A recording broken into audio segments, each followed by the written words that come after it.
Bienvenidas, bienvenidos. Esto es Cuadrando la Caja, un espacio para debatir desde el socialismo sobre los temas económicos que más preocupan y ocupan a nuestro país.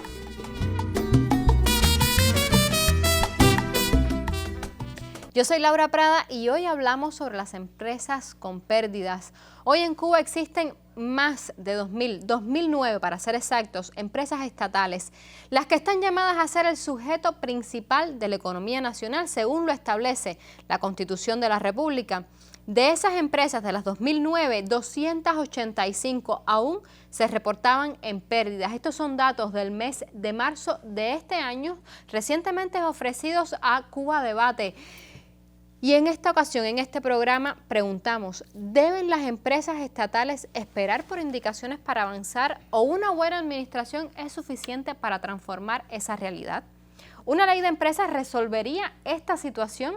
Para responder estas y otras interrogantes nos acompaña en el programa de hoy la doctora en Ciencias Iliana Díaz Fernández. Ella es profesora del Centro de Economía Cubana de la Universidad de La Habana. Bienvenida, Iliana. Muchas gracias. Y también nos acompaña Edel Gómez Gómez, él es director general de la industria electrónica. Bienvenido, Edel, a nuestro programa. Así iniciamos el debate aquí en Cuadrando la Caja. Puntex es una de las empresas asociadas a la industria ligera que hoy aplica nuevas fórmulas que le permiten producir y satisfacer las demandas del pueblo. Hoy nosotros comercializamos aquí alrededor de 80 productos en distintas variedades para niños, desde niños, bebés, hasta adultos, y esto nos ha servido a nosotros de experiencia para seguir incrementando en 2 puntos de ventas más, los cuales van a ubicarse uno en Mayabé y el otro en la entrada del municipio de Guanabacoa, y pretendemos extendernos y comenzamos a brindar ferias comerciales, ferias de los productos nuestros a las distintas empresas para que los trabajadores también tengan posibilidad de adquirir los productos. Y comenzamos ya hace una semana atrás en las ferias populares de barrios, o sea que ya llevamos la venta hasta el barrio. Creo que esto lo comenzamos y lo que queremos es que realmente los productos nuestros lleguen en su momento a todo el país y que todo el mundo se sienta con una prenda de realmente nacional, confeccionados por nuestra empresa, y ese es el objetivo de nosotros. Quienes visitan la tienda ubicada en el centro de Guanabacoa se muestran complacidos. Vengo bastante seguido porque la verdad que es una buena opción para nosotros los trabajadores y la verdad que los precios están bastante asequibles. Reactivar capacidades de la industria textil cubana y asumir las tecnologías como forma de trabajo es otra de las apuestas. Todos los productos se ofertan en moneda nacional y el pago es a través de tarjeta magnética en todos los casos. Las ferias incluso las realizamos con POS inalámbrico, donde realmente no median efectivo.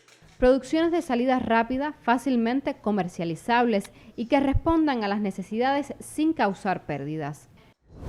Ahora les pregunto, tenemos aquí a Edel, que puede hablar un poco más sobre un ejemplo concreto de una empresa, la de él, la que él representa, que no ha sufrido pérdidas. ¿Cómo ustedes lo han hecho? ¿Cómo no han caído en pérdidas? Y estas empresas, estos ejemplos que veíamos, estas formas en las que ellos se han reinventado, ¿cuánto de novedoso, cuánto pudieran aprovechar a esas empresas que hoy se encuentran en pérdida? Claro, a ver, mira, yo pienso lo siguiente, las empresas hemos estado operando en condiciones muy difíciles. El contexto en que se ha estado trabajando es un contexto de medidas recrudecidas por la administración Trump, que se siguieron manteniendo en la administración Biden. Y vino entonces el COVID, algo que fue muy complejo para el mundo, para nuestro país y para las empresas como tal. Yo diría que las empresas hemos logrado salir afuera de alguna forma con las 43 medidas que se dictaron para el sector estatal. Esas medidas nos permitieron a nosotros acceder a créditos bancarios. Esas medidas nos permitieron a nosotros tener capacidad de importación. Esas medidas nos permitieron a nosotros trabajar en mercados de comercio electrónico y de reaprovisionamiento de divisas bajo ese tipo de condiciones. Nos permitieron cambiar las estructuras empresas como la nuestra, por ejemplo, hoy tenemos 2 MIPYMES estatales. Y eso también es una flexibilidad que se nos dio a partir de las potestades de proponer la MEC este tipo de claro, condiciones. Porque ustedes son empresas estatales. Nosotros somos una empresa estatal socialista. Y como empresa estatal nos regimos por lo que está definido para esas empresas. Es cierto que estas 43 medidas quizás no bastan y que hay una ley de empresa que se está analizando también en este momento. Pero fue lo que nos permitió a nosotros, como te iba diciendo, avanzar en determinados aspectos que si no, no hubiéramos podido salir. ¿Cómo la empresa de ustedes, la empresa de la electrónica, no ha caído en pérdidas? ¿Cómo lo han hecho? ¿Cómo lo hicimos? A ver, nosotros empezamos a partir de estas condiciones a ampliar nuestro objeto social. Y ampliamos el objeto social y pensamos, ¿qué sabíamos hacer? Bueno, nosotros sabíamos hacer televisores. Vamos a reparar televisores, vamos a reparar cocinas, vamos a reparar cajitas. Y empezamos bajo esas condiciones a ir buscando mantener a nuestros trabajadores, que es un tema fundamental, que no quedaran interruptos y que fueran a quedar sin trabajo. Partiendo de esas condiciones, fuimos entonces, bajo las 43 medidas, a trazar los pilares estratégicos. Cuando empezamos a pensar en pilares estratégicos, el primero que se estuvo viendo, entre otros, fue la economía circular. Las empresas cubanas estábamos acostumbradas a trabajar en economía lineal. Nos acostumbramos al consumismo, nos acostumbramos a un grupo de condiciones de que se compra materia prima, de que se produce, de que se vende y que se hace desecho. Si empezamos a pensar, nosotros hoy somos ricos en basura o en desecho y somos pobres en recursos. Si empezamos a pensar entonces cómo trabajar con esos desechos, empezamos a trabajar con un proceso que es la economía circular. Algo que recientemente nuestro presidente ha estado llevando al Comité de Innovación y que se le está dando importancia por las características que da para el país, porque es tener una fuente distinta de determinadas materias primas. Si pensamos en economía circular, no basta con reciclar. Hay que pensar en que se manifiestan en estos momentos 9 R's. ¿Cuáles son esas 9 R? Bueno, rediseñar lo que hemos hecho. ¿Reducir qué? Reducir los desechos que puede quedar de una producción. Reutilizar. Hay productos que podemos reutilizarlos en varias ocasiones. Reparar. Podemos reparar diferentes condiciones, como decía ahorita, reparar el televisor, reparar la cocina, reparar diferentes aspectos de la electrónica. Podemos remanufacturar, que consiste en un proceso de ver qué sirve de ese producto y sustituir solamente aquellas partes que son necesarias a la sustitución y establecer un sistema de calidad bajo esas condiciones. Podemos reciclar, podemos renovar y podemos repensar. Partiendo de ese grupo de condiciones, en nuestra empresa, basada en estas medidas, fuimos estableciendo, bien, primero, la economía circular. Es un principio para todo lo que vayamos haciendo después. ¿Qué sabíamos hacer? Bien, hablábamos de economía circular, pero ¿qué sabíamos hacer? Sabíamos hacer electrónica y electrodomésticos. Entonces, ¿a qué había que aplicarle esa economía circular? A la electrónica y a los electrodomésticos. Y ese fue uno de los pilares con que hemos estado trabajando en este minuto. Lo interrumpo, perdóneme, sí, porque quiero saber, Iliana, ¿cómo lograr transformar pérdidas en ganancias? Una empresa que está en pérdidas, una empresa estatal en pérdidas, ¿cómo puede transformar su situación y obtener ganancias? Por aquí tenemos un caso exitoso y vamos a seguir profundizando en él, pero... Bueno, aquí el problema radica en... Para mí el análisis de las empresas con pérdida tiene 2 elementos. Uno es, ¿cuánto tiempo está en pérdida? Porque en cualquier país puede haber empresas con pérdida. El tema es cuánto tiempo se está con una pérdida. Y segundo, las causas que llevan a la pérdida. Es decir, no son iguales, son muy diversas esas causas. Entonces, un primer gran problema en Cuba es que tenemos empresas con pérdidas que llevan años teniendo pérdidas. Y que si bien se han reconvertido algunas, como se dijo al inicio del programa, también es cierto que el 30% de las empresas del país, entre pérdida y muy bajos niveles de rentabilidad por venta, tenemos el 30% de las empresas del país. Es decir, que no es solo decir empresas con pérdida, porque la pérdida puede venir dada por una mala gestión, puede venir dada por situaciones muy coyunturales, puede venir dada por una situación meteorológica, etcétera, etcétera, y salir de ella, y puede venir dada, como mucho sucede, por decisiones que se toman por parte del gobierno, que son muy loables en un sentido, pero que le generan a la empresa una serie de situaciones complejas y difíciles, de lo cual, si quieres, vamos a hablar un poco.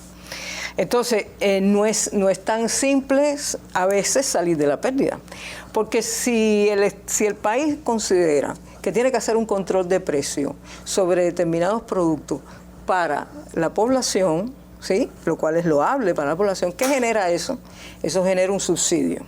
¿Qué genera? Es decir, genera un subsidio y por tanto genera pérdida. Genera un subsidio para esa empresa porque está en pérdida producto de que los precios no son los que le permiten tener una rentabilidad, es decir, tener unas utilidades, pero al final de la cadena, ¿cuál es el efecto?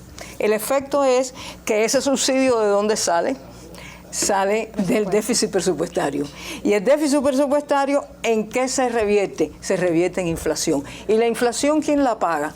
Usted, yo y en general las mismas empresas que son rentables. Entonces, empiezas a tener un conjunto de distorsiones, de las cuales entonces empiezas a tener muchos problemas para poder salir de ellas, de ese nivel de distorsión. Es decir, queriendo resolver un problema, estás generando otros problemas. Entonces, por eso digo, es decir, no es tan simple decir la empresa tiene pérdida. No, la empresa, ¿por qué tiene pérdida? ¿Qué puede estar detrás de esas causas para que una empresa tenga pérdida? Aquí lo estoy diciendo. Y si el Estado me dice, a ver, yo produzco lapicero, y el Estado dice, este lapicero que a mí me cuesta como precio, yo debería tener, qué sé yo, 5 pesos, y el Estado dice, no, tienes que venderlo en 2 pesos. ¿Por qué? Porque es para la población. Esa diferencia, ¿quién me la paga a mí? El Estado. ¿Cómo? Con un subsidio. Pero entonces, ¿de dónde sale el subsidio? Volvemos a lo mismo. Sale del presupuesto del Estado.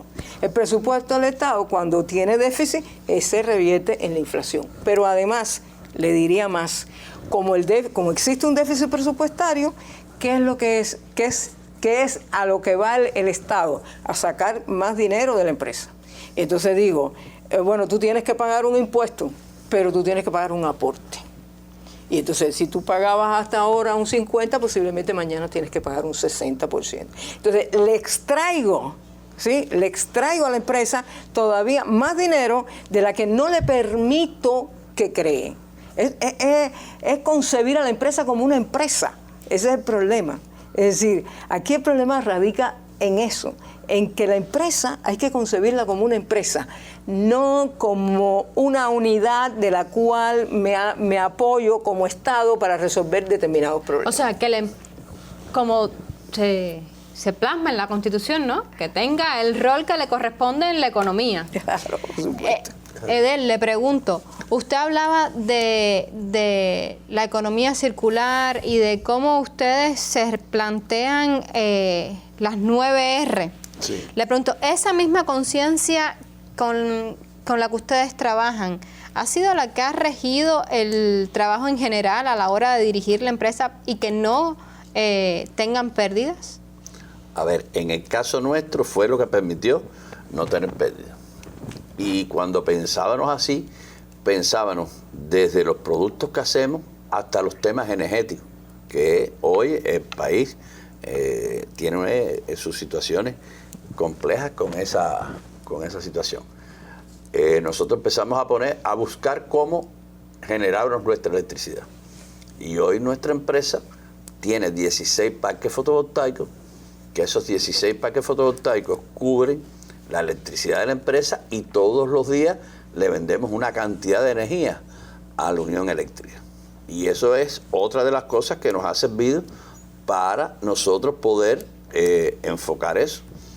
El año anterior nosotros hubiéramos tenido que pagar 4,5 millones de pesos por la electricidad.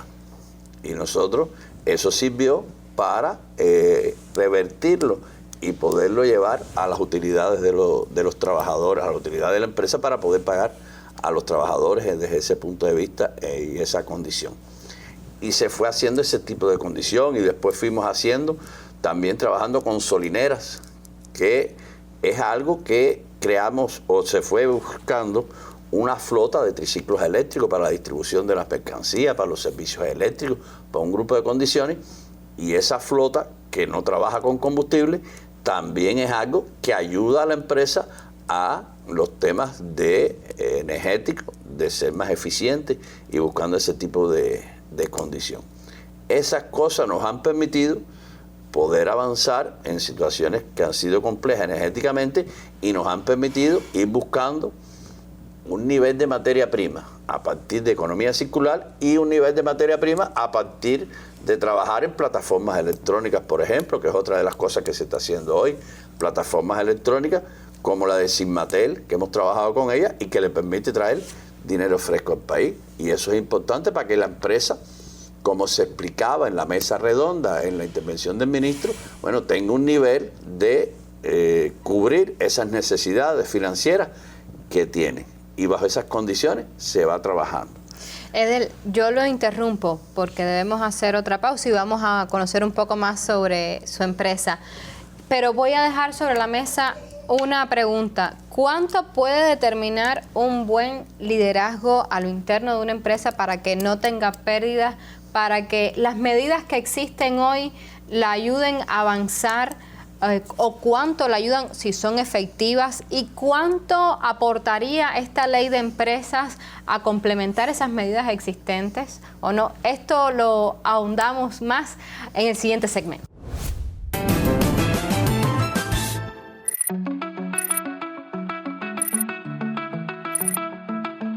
Mención aparte merece el trabajo realizado referente a la eficiencia energética a partir del aprovechamiento de la energía solar.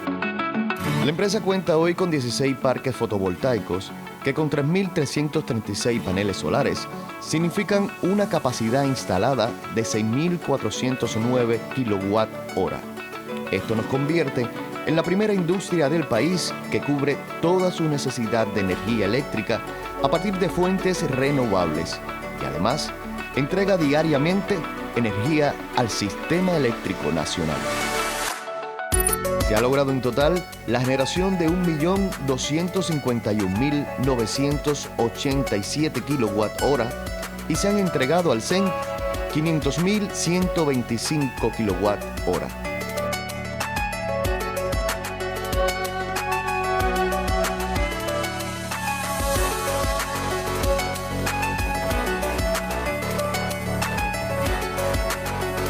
Esto representó para la empresa, por concepto de empleo de energía, un ahorro de 4.381.954 CUP y por concepto de entrega de energía al CEN, un incremento de 905.219 CUP.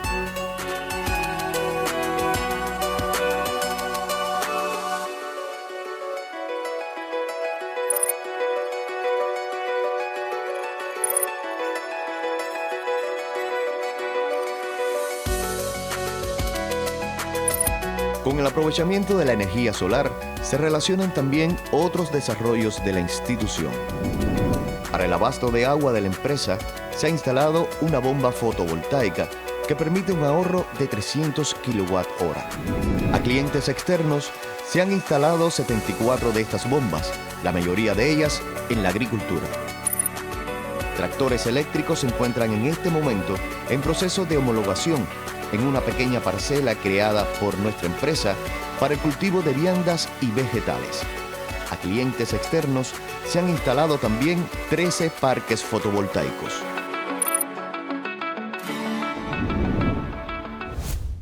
Antes de ver el material dejábamos sobre la mesa varios tópicos, entre ellos cuánto puede determinar un buen liderazgo a lo interno de una empresa para que no tenga pérdida, y si las medidas que hoy están en vigor en el país son suficientes, si se complementarían o aparcarían más cuando exista una ley de empresas. Sobre eso vamos a estar hablando acá, y le pregunto a él, ¿cuánto influye un buen liderazgo en que una empresa no tenga pérdida? A ver, yo creo que el liderazgo en la empresa es un todo.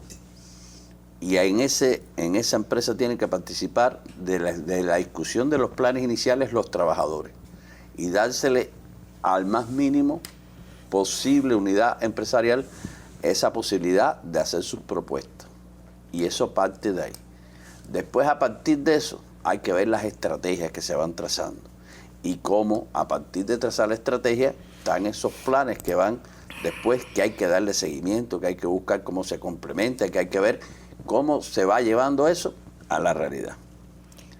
Yo creo que la participación colectiva esté presente y la identidad de todo ese colectivo esté presente es muy importante en una empresa. Y eso va definiendo que la empresa vaya logrando sus objetivos. Usted al comienzo hablaba sobre cómo han trabajado con las 43 medidas existentes hoy, pero también hoy está en debate la aprobación de una ley de empresas estatales.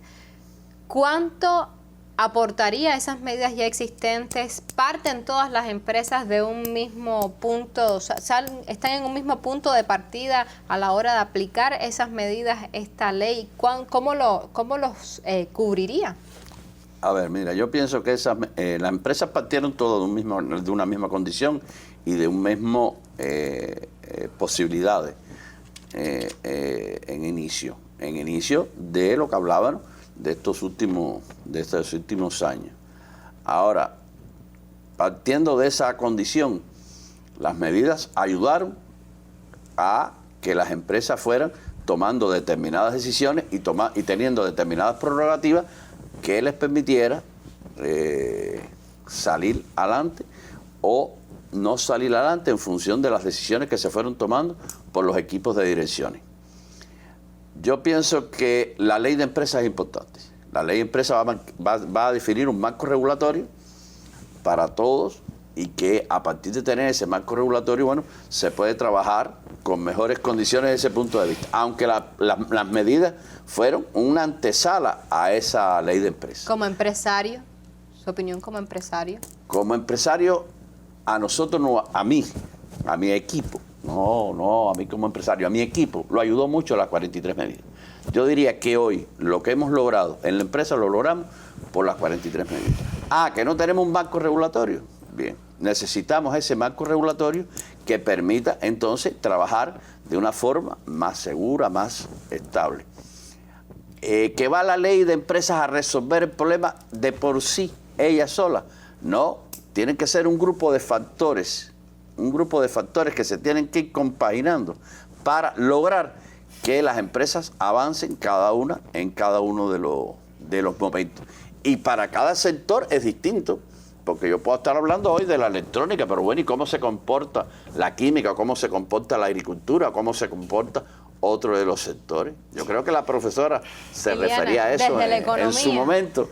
Y que es un tema importante. A ver, desde la economía, ¿cómo un buen liderazgo influye en que funcione una empresa correctamente? A ver, no todo el mundo es líder, eso es una realidad. Yo lo que necesito son buenos directores de empresa, que sean capaces de tomar decisiones para el bien de la empresa y de sus trabajadores. Es decir, todo el mundo no es líder.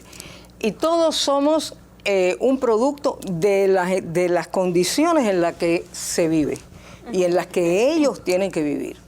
Entonces, sí, puede haber una persona que sea un líder, y además un líder hace eso que él dice, arrastra a su gente, la lleva para que tome las decisiones, etc. Y puede haber un líder, pero un líder pero a ver cómo explico. Es decir, no puedo hacer la norma de la vida por una persona, por dos, por tres, es decir, por las individualidades. Yo tengo que lograr que la empresa, es decir, pueda vivir y tomar decisiones, sus empresarios, sus trabajadores, en fin, es decir, puedan tomar decisiones sobre la base de unas condiciones que se le crean. Hablamos de las medidas, tenemos medidas, pero no todas las empresas se benefician de esas medidas. Entonces, bueno, pues es muy simple, se empiezan a aprobar en determinadas cantidades de empresas, hay unas empresas que se les da cierta para ver cómo funciona, es decir, digamos lo que se ha estado haciendo, lo normal, porque también tú no puedes de alguna primera cambiar todo, ¿no? Por decirlo de alguna manera. ¿De qué hablamos nosotros? Primero, la ley de empresa hace falta. Vamos a empezar por ahí. La ley de empresa es un marco que es necesario. La ley de empresa no va a resolver los problemas de la empresa estatal. ¿Por qué? Porque la ley de empresa le puede decir, como dice la Constitución de la República, que la empresa estatal tiene autonomía. ¿Tiene autonomía? ¿De verdad? La empresa estatal hoy tiene toda la autonomía que puede. ¿Cómo otorgarle esa autonomía? Justamente. ¿Cómo otorgarle esa autonomía? Porque usted tiene que cambiar el entorno institucional en el que vive la empresa. ¿Y cómo se cambia? Bueno, porque tienes que tomar medidas. Tienes que tomar medidas muy fuertes. Tienes que cambiar un mecanismo. Mira, tienes que cambiar el mecanismo de cómo tú asignas los recursos. Hoy tú asignas el recurso administrativamente a través del plan. No debería ser así. Debería ser a través de los mercados que regula el Estado, pero a través de los mercados. Hoy tú, por ejemplo, los precios tienen un nivel de distorsión impresionante. Por tanto, no funcionan como un sistema de precios. Porque cuando él va a decir que el precio de su televisor o de lo que él produzca, el precio de venta final, fíjate, él tiene que tener en cuenta cuál es el precio de los insumos, cuál es el precio de la electricidad, cuál es el precio de sus trabajadores, es decir, el salario de sus trabajadores, cuál es el precio de la divisa a la cual obtiene él eso, cuál es el precio de las importaciones, que es parte del precio de las insumos, es decir, de su materia prima, cuál es el precio del combustible.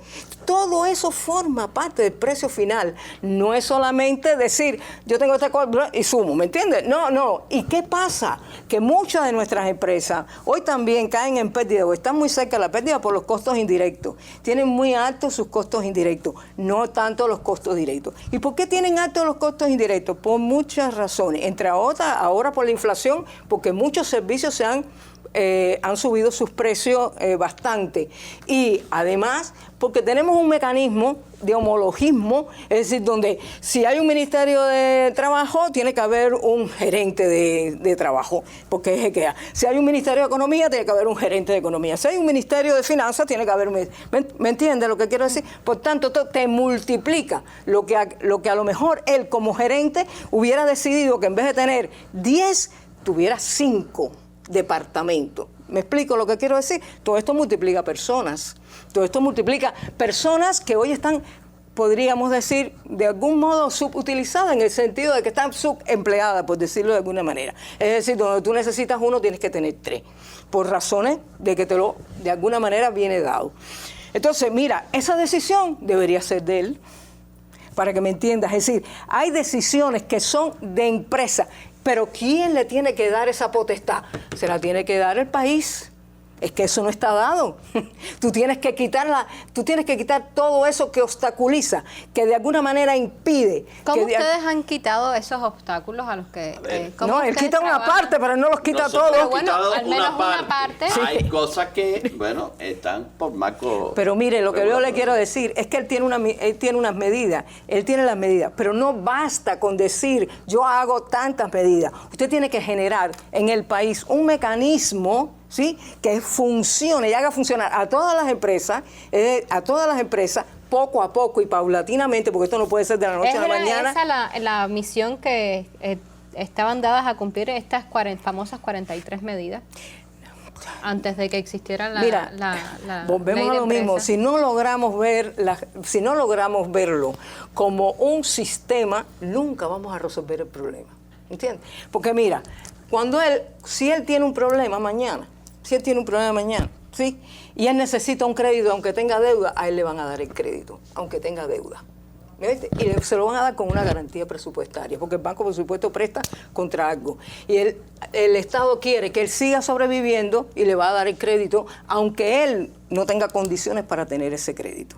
Y eso es lo que está sucediendo. Eso en economía se llama restricciones financieras blandas. Nuestra empresa viven en restricciones financieras blandas. Quiere decir, permanentemente las estamos sacando, las estamos haciendo que se mantengan, que sobrevivan. Y por eso fue que al principio decía, no es solo un tema de causas, sino de tiempo. ¿Cuánto tiempo tú vas a tener empresas en pérdida? Las estás manteniendo, las estás sosteniendo. ¿La ley solucionaría eso? No soluciona eso. No soluciona eso. Yo quisiera contar un tema también en esto, que es lo siguiente. Y hay veces que tenemos equipos de dirección o empresarios que tienen miedo de tomar decisión y están esperando que le digan qué hacer. Y hoy necesitamos, como ha dicho nuestro presidente, empresarios, emprendedores, que vayan buscando alternativas y que no estén esperando ¿Está de acuerdo? esas decisiones. Sí, claro que los necesitamos, pero tú le tienes que crear las condiciones para eso. Eso no es por úcase, eso no es por un dictamen, no es porque el presidente quiera. Tú tienes que generar las condiciones. ¿Cómo se pueden generar? Por lo que te estoy diciendo. Es decir, él puede ser más proactivo porque tiene ciertas medidas que se lo permiten, pero hasta un punto. Porque cuando a él se le traba algo, él tiene que llamar a alguien y administrativamente le van a resolver el problema. No debe ser así. Es decir, la economía tiene que funcionar de un modo en que no sea por una llamada telefónica, que no sea porque interviene un ministro o interviene no sé qué, sino tiene que funcionar porque funciona sobre la base de incentivos. La economía tiene que funcionar a base de incentivos y el sistema de precios, que aquí está totalmente distorsionado, tiene que funcionar porque el precio es el que te da la señal. Es decir, si los precios suben, ¿por qué suben? Porque hay poca oferta. Y hay, ¿sí? Porque sube, hay poca oferta. Puede haber mucha demanda, pero hay poca oferta. ¿Cómo tú resuelves este problema? ¿Cómo entonces reforzar el papel de la empresa estatal socialista?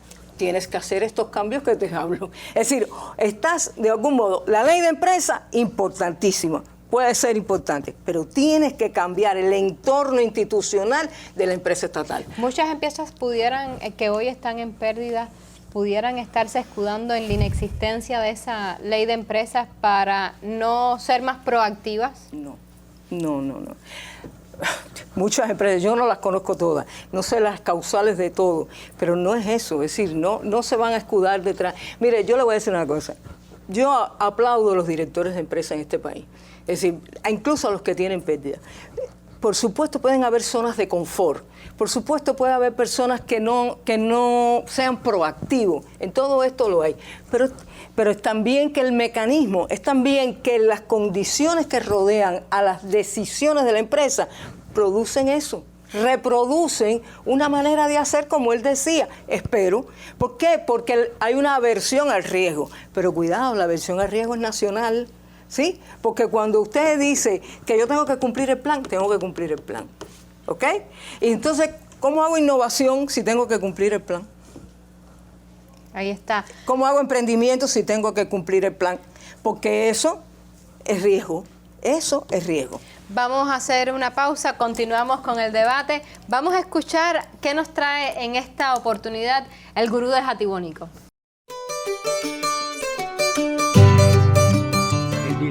De una empresa que dilapida el negocio no solo es un mal socio, es un dolor de cabeza.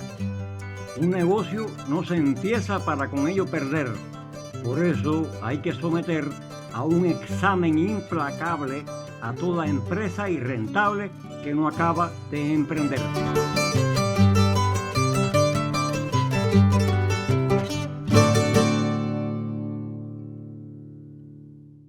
Estamos de vuelta, escuchábamos las décimas que nos traía en esta oportunidad el gurú de Jatibonico y les pregunto, ¿cuál sería ese examen implacable? Mira, en realidad puede haber personas inescrupulosas en cualquier parte y puede haber personas que dilapidan los recursos, en este caso del Estado, y eso es imperdonable, diríamos. Y por tanto, yo creo que el análisis más implacable es que esa persona, usted tiene que de algún modo sancionarla, porque evidentemente se está dilapidando. Ahora, lo que pasa es que no en toda, volvemos a lo mismo, no toda empresa con pérdida es porque el director tenga la responsabilidad de haber dilapidado los recursos del Estado. Entonces, por eso hay que ser un poco más sensible en ese sentido, digo yo, ¿no? Hay que precisar un poquito más en ese punto, ¿no? Ahora, ¿cuál es ese examen implacable? Yo le voy a decir algo que no gusta, la quiebra. Porque miren, el día que las empresas en Cuba quiebren, y eso está en la conceptualización, no es algo que lo estoy pensando yo, el día que las empresas quiebren en Cuba, entonces usted tiene que estar muy claro. ¿Por qué? Porque pierde trabajo todo el mundo, y son trabajadores, y hay trabajadores que hay que proteger, y pierde trabajo el mismo director, y posiblemente el director a lo mejor puede ir hasta con una sanción o lo que fuere, no sé. Es decir, pero cuando usted tenga esa espada de Damocles encima suyo, usted empieza a tener una preocupación que no es cualquiera, pero volvemos a lo mismo. Para que eso funcione de esa manera, léase, que haga que el director de una empresa realmente convoque a sus trabajadores. Además, los trabajadores se van a preocupar más por las decisiones de la empresa, porque saben que puede quedar fuera, ¿no? Es decir, desempleado, etcétera. Es decir, ahí está ese examen implacable, en que el trabajador quede interrupto y se quede sin trabajo, sin salario, y es una persona que va para la calle. Ese es el examen más implacable. Ahora, para poder hacer eso, volvemos a lo mismo, para poder hacer eso usted tiene que crear condiciones. No es cosa de que usted le diga ahora, mira, yo tengo 200 empresas en pérdida, esas 200 ya las pongo en quiebra. No, yo no las puedo poner en quiebra mañana, posiblemente, porque la culpa no es de ella. De muchas de ellas, la culpa de su pérdida no es de ella. Entonces, tengo que volver a crear esas condiciones. Mire, yo le voy a decir algo. Se habla mucho de el programa de estabilización macroeconómica, ¿cierto? Aquí han venido varios expertos sobre el tema. Y se habla muy poco de la transformación estructural de la economía. No hay un programa de estabilización macroeconómica que dé resultados en un mediano plazo si usted no tiene un programa de transformación estructural de la economía.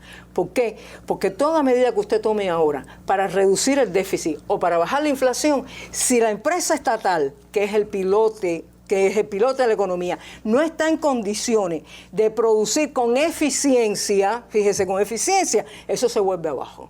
Fíjese, usted reduce el déficit hoy y dentro de un año vuelve a tener el déficit de nuevo, más grande o más chiquito, pero lo va a volver a tener. ¿Sería efectiva esta ley de empresas que está por aprobarse?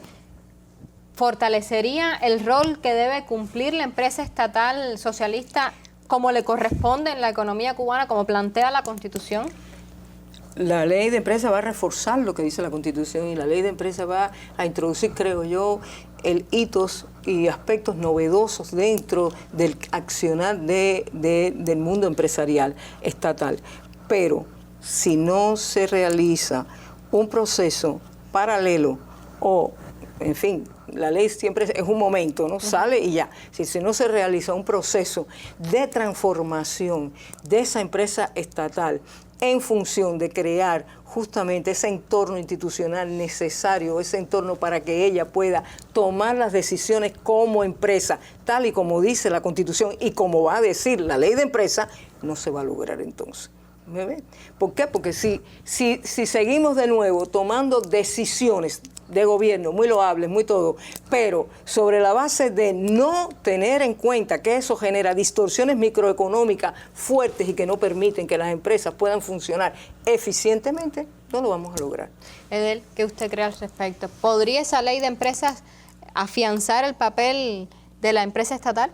No, yo pienso que la ley va a definir un marco regulatorio, pero de por sí sola no va a resolver los problemas. Hay otros temas que hay que ir viendo, que hay que ir abordando, que hay que ir complementando con esa ley, y que es ese entorno y los temas de mercado que se hablaba anteriormente. Por tanto, la ley de empresas va a establecer un marco regulatorio, va a establecer hitos, como se decía, pero hay cosas que hay que seguirlas trabajando, hay que seguir buscando cómo vamos llegando a ese fortalecimiento, a esas potestades que necesita el Hablando de ese fortalecimiento, ¿creen que están dadas las condiciones para que la empresa estatal pueda equipararse o trabajar o ser similar o más fuerte, no sé, comparativamente estar al nivel de una MIPYME, de una cooperativa no agropecuaria?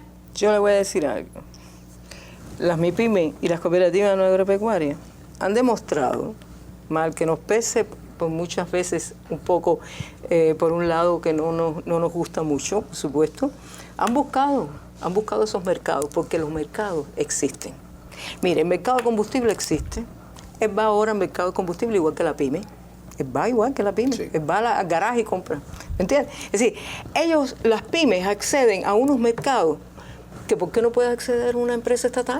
Hasta ahora, un grupo de empresas solamente puede hacer eso que él hace, de ir a esos garajes y echarle la gasolina ahí. Ese es un mercado. O sea, es una necesidad que logre equipararse a ambas. Yo pienso que no cabe duda que la empresa socialista ha logrado tener determinadas prerrogativas desde la 53, la 87 ahora, un grupo de condiciones que han mejorado sus condiciones de trabajo. Hay posibilidades que tienen todavía las MIPYME o la CNA que no las tenemos. Lo que sí, hoy tenemos mejores posibilidades, digamos, que en el último periodo. Ustedes mismos son un ejemplo de eso. Nosotros, yo creo que tenemos condiciones hoy de trabajo que no la habíamos tenido hace 2 años atrás. El tema radica, de nuevo, en que si la MIPYME tiene acceso a determinadas cosas, ¿por qué no lo puede tener la empresa estatal? Hablemos en plata. Serían de las cosas que las robustecerían en su posición. Por supuesto, porque eso de crear esos mercados, hay que crear el mercado de insumos, hay que crear el mercado de divisas, eso hay que crearlo. Tú lo que no puedes es hacerlo de la noche a la mañana para las 2009 empresas, porque además todas no son iguales ni tienen la misma característica. Ahora justamente se hizo un trabajo de clasificación y hay empresas que, por ejemplo, no son empresas que son la de la canasta básica y tienen unas características muy específicas y muy particulares, a diferencia de otras como la Bell, etcétera, que tienen otras particularidades. Entonces, hay que evaluar todo eso, pero que hay que ir en ese camino es lo que estamos planteando, que es la transformación de ese entorno que permita que no porque alguien le mande una medida, no porque alguien llame por teléfono, no porque vengan, sino porque el sistema se modifica paulatinamente a través de incentivos que el Estado es el que va poniendo. Y que no cabe duda que la empresa socialista es la que mueve a nuestra sociedad, a nuestro país. Las MIPYMES, la CNA y los TCP es el complemento de esa empresa socialista. Por tanto, la empresa socialista tiene que regir ese proceso productivo, tiene que regir ese proceso de producción de bienes a la economía. Y bueno, se puede complementar, inclusive se puede trabajar en encadenamientos productivos, se puede trabajar en alianzas estratégicas, se puede llevar a todos esos procesos. Y es bueno cuando la empresa socialista trabaja con las MIPYME o trabaja con una CNA o trabaja con un TCP, establece marcos con condiciones distintas a este proceso. Pero la empresa socialista, no cabe duda que tiene que marcar el paso dentro de la producción. El 29 de este mes va a haber un taller de la ANEC, va a haber unos talleres que organiza la ANEC.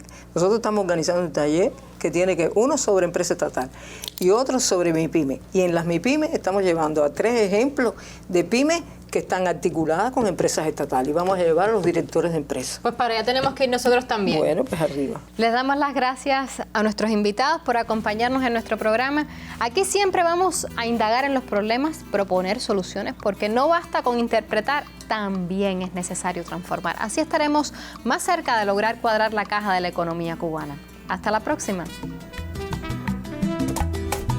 Cubanos y el Timbirichi levanta tu economía. No te olvides que un buen día naciste sin Timbirichi. Sin Timbirichi. No olvides al barrio.